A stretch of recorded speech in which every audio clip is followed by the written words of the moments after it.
আজকে রবিবার আর রবিবার দিন তো আমরা নিরামিষ খাই। এদিকে ফ্রিজে কোনো সবজি ছিল না। এর জন্য সকাল সকালেই সবজির বাজার করে নিয়ে আসছে।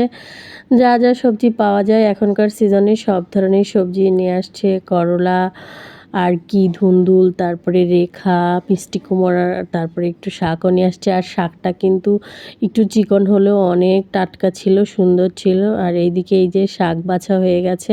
শাকটা আজকে ভাবছি রান্না করব না, আর সব কাটাকাটি শেষে রান্না করতে চলে আসলাম। এই যে আমি করলা দিয়ে আলু দিয়ে ভাজি করে নিচ্ছি। করলা আলু ভাজি আমরা সবাই খেতে পছন্দ করি। করলাটা অন্যরকমভাবে খাই না, কিন্তু এভাবে আলু দিয়ে কড়া করে ভাজলে ভালোই লাগে খেতে। এক চুলায় হচ্ছে করলা আলু ভাজি করছি, আর এক চুলায় হচ্ছে ডাল সিটি দিচ্ছি, আর একদিকে হচ্ছে রাইস কুকারে ভাত বসিয়ে দিয়েছি। এইভাবে রান্না করলে খুব তাড়াতাড়ি রান্না হয়ে যায়, খুব বেশি সময় হচ্ছে রান্নাঘরে আমাকে থাকতে হয় না।